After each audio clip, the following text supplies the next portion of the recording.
if you consider yourself a feminist. Thank you. I met this little girl who is in the 5th grade and found out something very interesting about her that made my mind open. She likes playing soccer. And I don't know if she's good or not, but just the fact that she enjoys playing it makes me feel like she's accomplishing something great for herself, and that she should keep doing things she enjoys doing. However, that's not how many people think. Her classmates constantly tell her that she shouldn't play such sport. She's a girl. Soccer's for boys. Girls can't play soccer. I also heard about this little boy who was in the library of his school and chose a book with a pink cover about a princess. The librarian rapidly took the book out of his hands and gave him a book about a superhero, telling him that he's a boy. Pink books are for girls. Boys can't read pink books.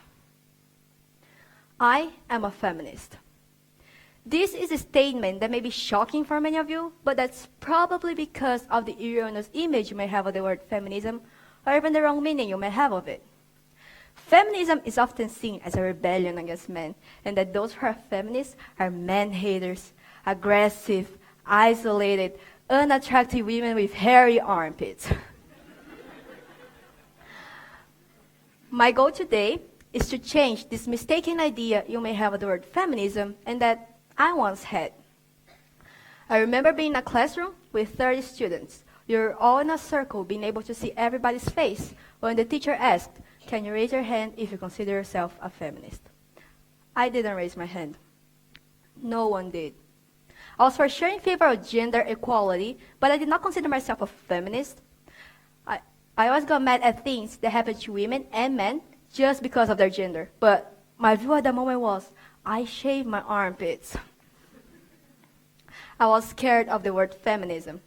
I did not know its meaning. I just knew that whatever it was, that's what I was not. I shouldn't have thought that. Feminism is defined as the belief that men and women should have equal rights and opportunities.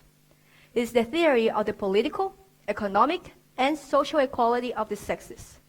As Malala once said, feminism is just another word for equality. So the truth is that everybody can be a feminist, women and men. The physical appearance, likes, behaviors, armpits, nothing stops you to be in favor of equality. Many still ignorantly affirms that our society is not sexist anymore, and that feminism is just a way of victimizing women.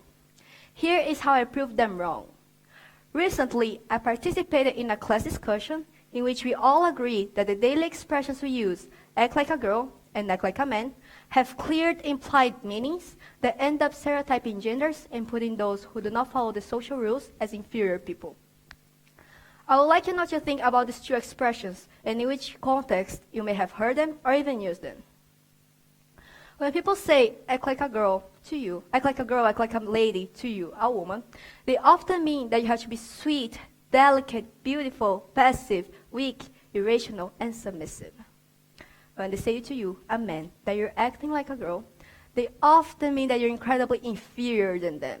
And you probably felt devastated being called a girl, as if being a girl was the worst thing you could possibly be.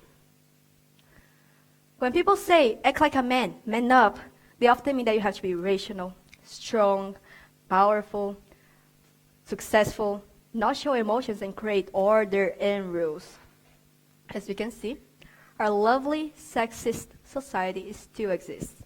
And we need feminism because A, women shouldn't be ashamed of being a woman just because we were born with XX chromosomes.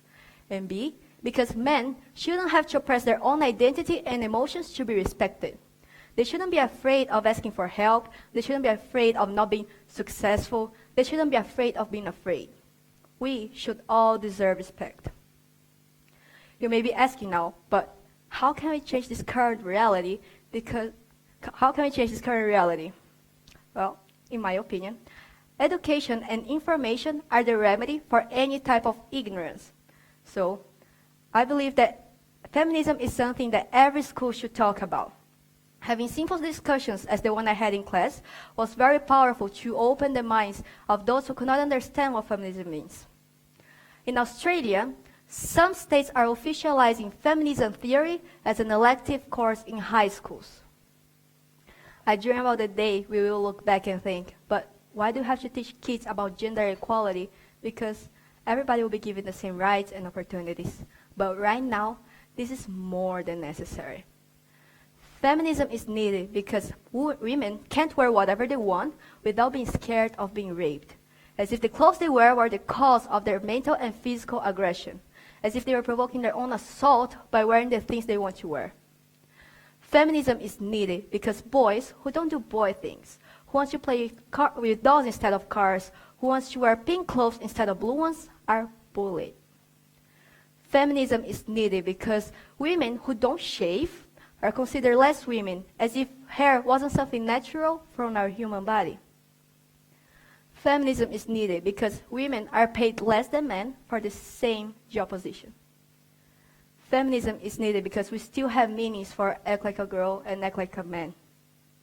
Feminism is needed because girls can't play soccer, boys can't read pink books.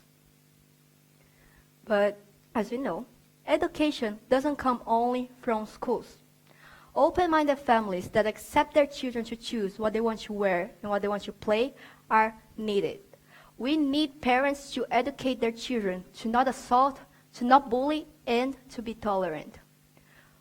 Simple things like these, or even stop saying sexist expressions, are a huge step for a better society. We need everybody involved in this, or else how do you expect this current situation to change? Feminism starts with you, and I truly believe we can do this. Thank you very much.